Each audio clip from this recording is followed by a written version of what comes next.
Doctor ortho Ayurvedic oil and capsule. अब दर्द भी घुटने टेकेगा। तुर्कमान गेट मस्जिद के पास देर रात अवैध निर्माण पर चला बुलडोजर। भीड़ ने किया पुलिस पर पथराव। झड़प के दौरान 5 पुलिसकर्मी घायल।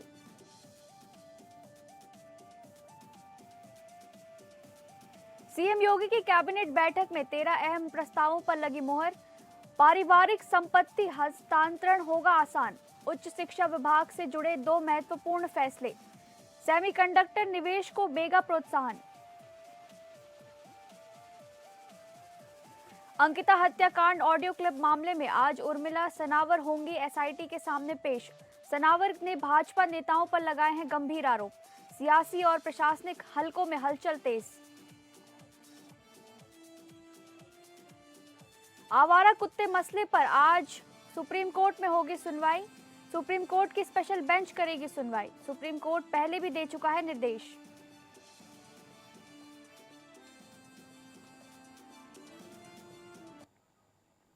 नमस्कार, आप सभी का स्वागत है इस बुलेटिन में। मैं हूं आपके साथ शालिनी राणा। शुरुआत करेंगे बुलेटिन की। बड़ी खबर, राष्ट्रीय राजधानी दिल्ली में नगर निगम ने रात करीब 1 बजे तुर्कमान गेट पर फैज़े इलाही मस्जिद के पास अवैध निर्माण को हटाने के लिए एक डिमोलिशन ड्राइव शुरू किया गया। इस कार्रवाई के लिए मौके पर रात में 30 से ज्यादा बुलडोजर पहुंचे थे। एमसीडी अधिकारियों ने बताया कि ये ड्राइव फैज़े इलाही मस्जिद के पास अवैध ढांचों को हटाने के लिए चलाया गया। इस दौरान स्थानीय लोगों ने कार्रवाई का विरोध किया और कुछ लोगों ने पथराव भी किया, लेकिन पुलिस ने हल्का बल प्रयोग कर हालात काबू किए। पुलिस ने आंसू गैस के गोले भी दागे। डीसीपी ने बताया कि कार्रवाई के दौरान 5 पुलिसकर्मी मामूली रूप से घायल हुए हैं। उन्होंने आगे कहा कि जिन लोगों ने हंगामा किया उनकी पहचान की जाएगी और सभी के खिलाफ कार्रवाई होगी। दिल्ली पुलिस ने जानकारी दी थी कि ध्वस्तीकरण के एक रात पहले भी इलाके के लोगों से मैराथन मीटिंग की गई थी। यहाँ के जिम्मेदार लोगों के साथ पुलिस ने दफ्तर में मीटिंग रखी थी। उसमें साफ तौर पर पुलिस की ओर से ये बताया गया था कि धार्मिक ढांचे को किसी तरह का नुकसान नहीं पहुंचाया जाएगा, लेकिन अवैध अतिक्रमण ध्वस्त किया जाएगा। ये हाईकोर्ट का आदेश था। अदालत के आदेश के बाद ही एमसीडी ने 2 राउंड की मीटिंग रखी थी। सभी पक्षों को बुलाकर मालिकाना हक साबित करने का वक्त दिया गया था। सभी पक्षों की सुनवाई होने के बाद ही ये एक्शन लिया गया। ऐसे में यह हैरानी की बात है कि फिर भी कुछ लोगों ने हिंसा फैलाई।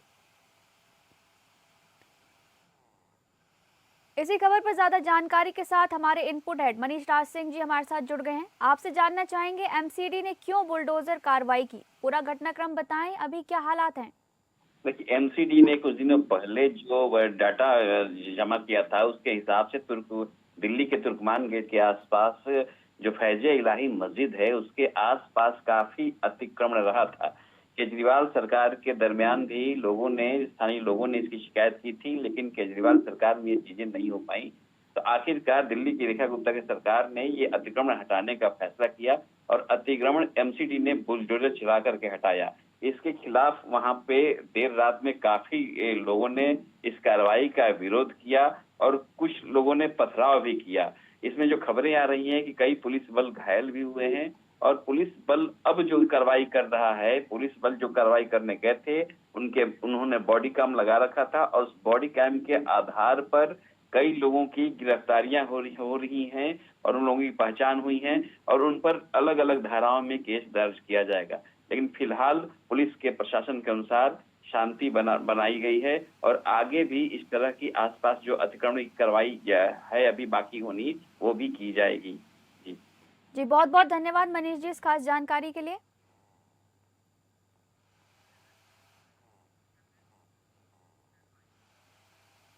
अगली बड़ी खबर, उत्तर प्रदेश की राजधानी लखनऊ में मंगलवार को मुख्यमंत्री योगी आदित्यनाथ की अध्यक्षता में बैठक हुई। इसमें ग्लोबल कैपेबिलिटी सेंटर बनाने के लिए नियमावली संबंधी समेत कई प्रस्ताव रखे गए। इनमें से 13 प्रस्तावों पर मुहर भी लगी। मुख्यमंत्री योगी आदित्यनाथ की अध्यक्षता में हुई कैबिनेट की बैठक में उत्तर प्रदेश राज्य में परिवार के सदस्यों के मध्य निष्पादित अचल संपत्ति के दान विलेख पर प्रभावी स्टाम्प शुल्क में भी छूट दी जा रही है। दायरे को और व्यापक करने के लिए प्रस्ताव को मंजूरी दे दी गई है। इस निर्णय से अब पारिवारिक सदस्यों के बीच व्यावसायिक एवं औद्योगिक संपत्तियों के दान पर भी स्टैंप शुल्क में बड़ी राहत मिलेगी। कैबिनेट बैठक में उत्तर प्रदेश वैश्विक क्षमता केंद्र यानी जीसीसी नीति 2024 के प्रभावी क्रियान्वयन हेतु नियमावली 2025 को मंजूरी प्रदान की गई। इस नियमावली के लागू होने से प्रदेश को वैश्विक निवेश, उच्च स्तरीय सेवाओं और बड़े पैमाने पर रोजगार सृजन में नई गति मिलेगी। कैबिनेट से अनुमोदित नियमावली के अंतर्गत इन्वेस्ट यूपी को नोएडा एजेंसी नामित किया गया है। कैबिनेट की बैठक में उच्च शिक्षा विभाग से जुड़े 2 महत्वपूर्ण और दूरगामी प्रभाव वाले प्रस्तावों को स्वीकृति प्रदान की गई। एक तरफ योगी कैबिनेट ने जेएस विश्वविद्यालय शिकोहाबाद जनपद फिरोजाबाद के परिसमापन को मंजूरी दी है, तो वहीं आईआईएमटी विश्वविद्यालय मेरठ के ग्रेटर नोएडा में ऑफ कैंपस को संचालन प्राधिकार पत्र यानी एलओपी जारी करने के प्रस्ताव को मंजूरी दी गई है।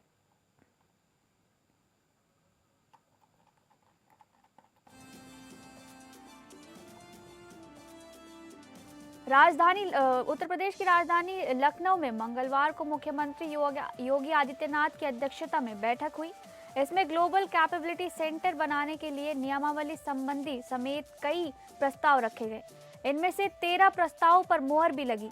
मुख्यमंत्री योगी आदित्यनाथ की अध्यक्षता में हुई कैबिनेट की बैठक में उत्तर प्रदेश राज्य में परिवार के सदस्यों के मध्य निष्पादित अचल संपत्ति के दान विलेख पर प्रभार्य स्टाम्प शुल्क में भी दी जा रही छूट के दायरे को और व्यापक करने के प्रस्ताव को मंजूरी दी गई।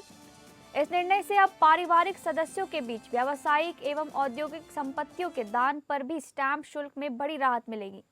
कैबिनेट बैठक में उत्तर प्रदेश वैश्विक क्षमता केंद्र यानी जीसीसी नीति 2024 के प्रभावी क्रियान्वयन हेतु नियमावली 2025 को मंजूरी प्रदान की गई। इस नियमावली के लागू होने से प्रदेश को वैश्विक निवेश, उच्च स्तरीय सेवाओं और बड़े पैमाने पर रोजगार सृजन में नई गति मिलेगी। कैबिनेट से अनुमोदित नियमावली के अंतर्गत इन्वेस्ट यूपी को नोएडा एजेंसी नामित किया गया है। कैबिनेट की बैठक में उच्च शिक्षा विभाग से जुड़े 2 महत्वपूर्ण और दूरगामी प्रभाव वाले प्रस्तावों को स्वीकृति प्रदान की गई।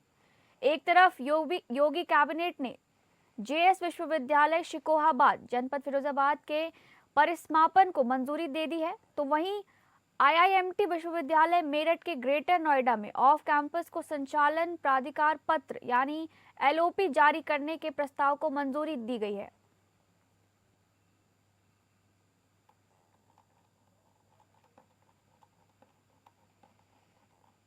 आपको बता दें, राजधानी लखनऊ में मंगलवार को मुख्यमंत्री योगी आदित्यनाथ की अध्यक्षता में बैठक हुई। इसमें ग्लोबल कैपेबिलिटी सेंटर बनाने के लिए नियमावली संबंधी समेत कई प्रस्ताव रखे गए। इनमें से 13 प्रस्तावों पर मुहर भी लगी। मुख्यमंत्री योगी आदित्यनाथ की अध्यक्षता में हुई कैबिनेट की बैठक में उत्तर प्रदेश राज्य में परिवार के सदस्यों के मध्य निष्पादित अचल संपत्ति के दान विलेख पर प्रभार्य स्टाम्प शुल्क में भी दी जा रही छूट के दायरे को और व्यापक करने के प्रस्ताव को मंजूरी दे दी गई है।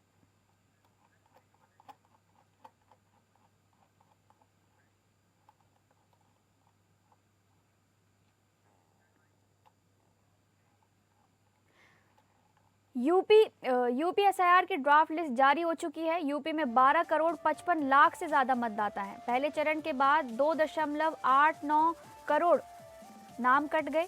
चुनाव आयोग की वेबसाइट पर आप नाम जाकर देख सकते हैं। 6 जनवरी से दावे आपत्तियां की जा सकती हैं। 6 फरवरी तक फॉर्म 6 भरकर जमा कर सकते हैं। 6 मार्च 2026 को अंतिम सूची जारी की जाएगी। यूपी में एसआईआर की पहली ड्राफ्ट लिस्ट जारी हो गई है। अब लोग चुनाव आयोग की वेबसाइट पर जाकर ड्राफ्ट मतदाता सूची में अपना नाम देख सकते हैं। राज्य के मुख्य निर्वाचन अधिकारी नवदीप रिणवा ने बताया कि प्रदेश में 12.55 करोड़ मतदाता हैं। पहले चरण के बाद 2.89 करोड़ यानी 18% नाम कट गए। 6 जनवरी से दावे आपत्तियां की जा सकती हैं। जिनके भी नाम पहली ड्राफ्ट सूची में नहीं है, वे 6 फरवरी तक फॉर्म 6 भरकर जमा कर सकते हैं ताकि उनका नाम जोड़ा जा सके। 6 मार्च 2026 को अंतिम सूची जारी की जाएगी। राज्य के मुख्य निर्वाचन अधिकारी नवदीप रिणवा ने बताया कि 1 जनवरी 2008 से पहले जन्मे लोग फॉर्म भर सकते हैं। 1 अक्टूबर से जो एलिजिबल हो रहे हैं वे फॉर्म भर सकते हैं। एपिक नंबर से भी सर्च किया जा सकता है। ECI नेट ऐप पर भी जानकारी देखी जा सकती है। नाम नहीं है तो फॉर्म 6 भर दें। फॉर्म 8 करेक्शन के लिए भरा जाएगा। जिनका फॉर्म मिला है उनकी मैपिंग नहीं है, उन्हीं को नोटिस दिया जाएगा। 91% से अधिक मैपिंग हुई है। करीब 9% लोगों को मैपिंग के लिए नोटिस दिया जाएगा। 1.4 करोड़ ऐसी संख्या है। 6 मार्च 2026 को अंतिम सूची जारी की जाएगी।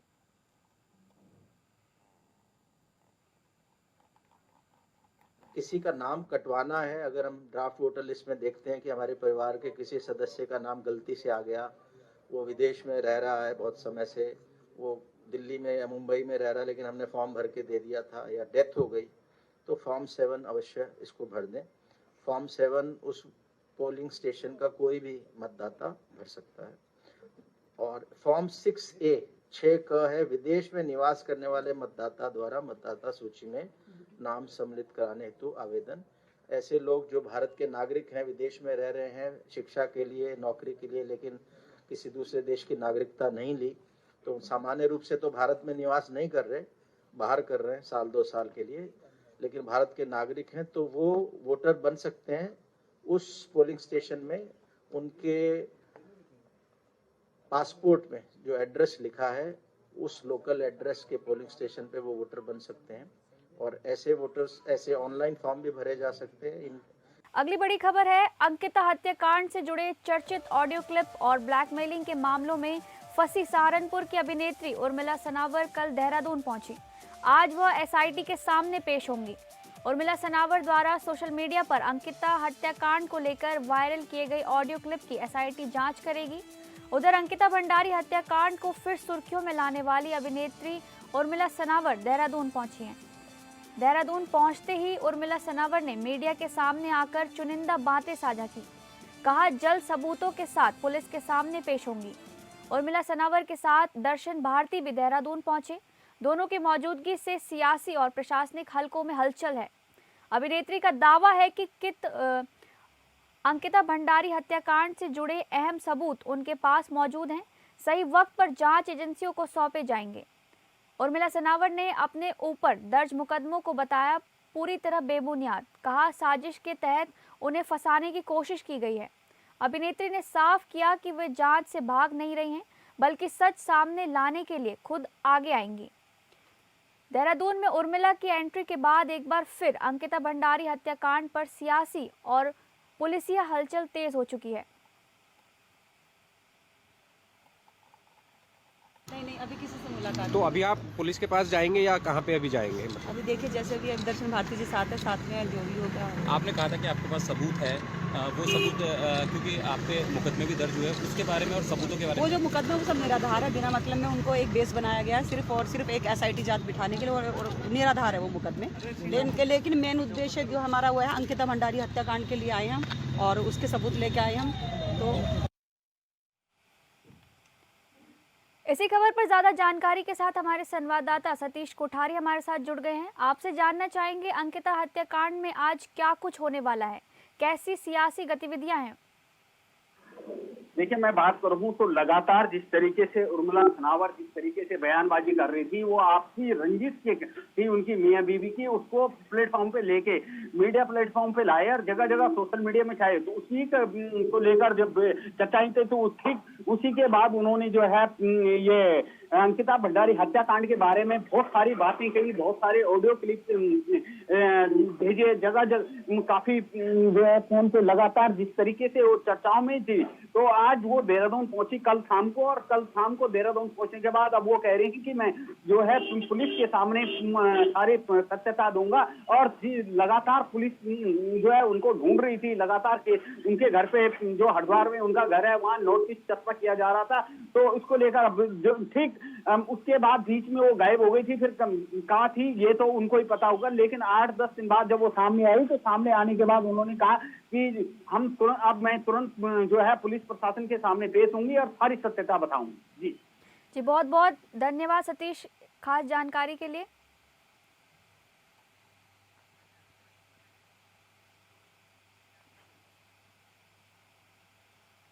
अगली बड़ी खबर, झारखंड के मुख्यमंत्री हेमंत सोरेन ने आगामी 18 से 26 जनवरी 2026 तक के प्रस्तावित दावोस और यूनाइटेड किंगडम दौरे की तैयारियों की समीक्षा को लेकर मंगलवार को राजधानी रांची में एक बैठक की अध्यक्षता की।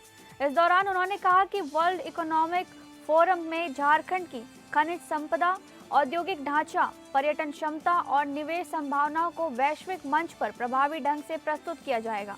तो वहीं मुख्यमंत्री ने निर्देश दिए कि सभी तैयारियां सुव्यवस्थित हों और ये अंतर्राष्ट्रीय दौरा राज्य में निवेश, औद्योगिक विकास और रोजगार सृजन की दिशा में मील का पत्थर बने। इस संबंध में हेमंत सोरेन ने सोशल मीडिया हैंडल फेसबुक पर भी एक पोस्ट जारी करते हुए लिखा कि उनके नेतृत्व में झारखंड का 11 सदस्यीय प्रतिनिधि मंडल पहली बार वर्ल्ड इकोनॉमिक्स फोरम के वैश्विक मंच पर राज्य की औद्योगिक क्षमता, सतत विकास दृष्टि, पर्यटन और निवेश अवसरों को प्रस्तुत करेगा। साथ ही उन्होंने लिखा, निवेश, उद्योग और रोजगार सृजन, झारखंड को एक प्रमुख निवेश गंतव्य बनाने के लिए राज्य सरकार प्रतिबद्ध है। इस बैठक के दौरान मुख्यमंत्री के साथ कैबिनेट मंत्री सुदिव्य कुमार सोनू, विधायक कल्पना सोरेन, मुख्य सचिव अविनाश कुमार, वंदना डाडेल और कई आला अधिकारी भी उपस्थित नजर आए।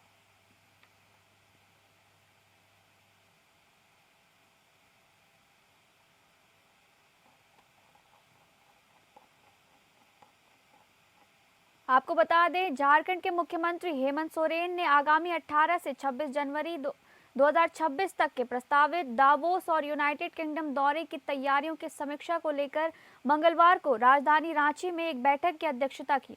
इस दौरान उन्होंने कहा कि वर्ल्ड इकोनॉमिक फोरम में झारखंड की खनिज संपदा, औद्योगिक ढांचा, पर्यटन क्षमता और निवेश संभावना को वैश्विक मंच पर प्रभावी ढंग से प्रस्तुत किया जाएगा।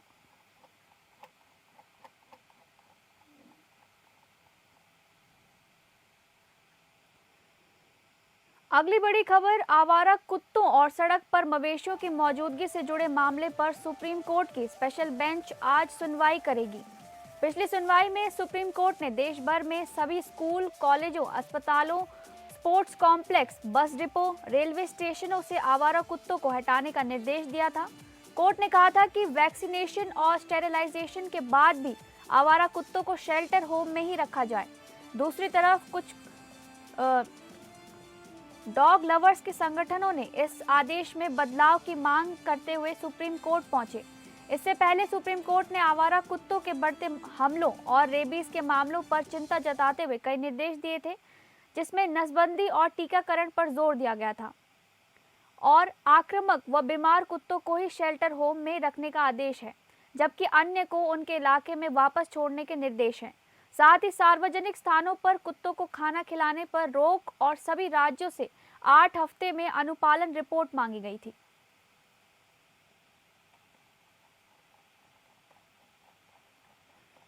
आपको बता दें, आवारा कुत्तों और सड़क पर मवेशियों की मौजूदगी से जुड़े मामले पर सुप्रीम कोर्ट की स्पेशल बेंच आज सुनवाई करेगी। पिछली सुनवाई में सुप्रीम कोर्ट ने देश भर में सभी स्कूल, कॉलेजों, अस्पतालों, sports complex, bus depot, railway स्टेशनों से आवारा कुत्तों को हटाने के निर्देश दिए थे। कोर्ट ने कहा था कि वैक्सीनेशन और स्टेरिलाइजेशन के बाद भी आवारा कुत्तों को शेल्टर होम में ही रखा जाए। दूसरी तरफ कुछ डॉग लवर्स संगठनों ने इस आदेश में बदलाव की मांग करते हुए सुप्रीम कोर्ट पहुंचे। इससे पहले सुप्रीम कोर्ट ने आवारा कुत्तों के बढ़ते हमलों और रेबीज के मामलों पर चिंता जताते हुए कई निर्देश दिए हैं, जिसमें नसबंदी और टीकाकरण पर जोर दिया गया था और आक्रामक व बीमार कुत्तों को ही शेल्टर होम में रखने के आदेश हैं, जबकि अन्य को उनके इलाके में वापस छोड़ने के निर्देश हैं। साथ ही सार्वजनिक स्थानों पर कुत्तों को खाना खिलाने पर रोक और सभी राज्यों से 8 हफ्ते में अनुपालन रिपोर्ट मांगी थी।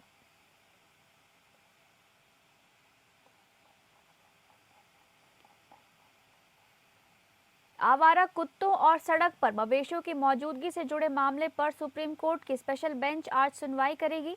पिछली सुनवाई में सुप्रीम कोर्ट ने देश भर में सभी स्कूल, कॉलेजों, अस्पतालों, sports complex, bus depot, railway स्टेशनों से आवारा कुत्तों को हटाने के निर्देश दिए थे। कोर्ट ने कहा था कि वैक्सीनेशन और स्टेरिलाइजेशन के बाद भी आवारा कुत्तों को शेल्टर होम में ही रखा जाए। दूसरी तरफ कुछ डॉग लवर संगठनों ने इस आदेश में बदलाव की मांग करते हुए सुप्रीम कोर्ट पहुंचे हैं।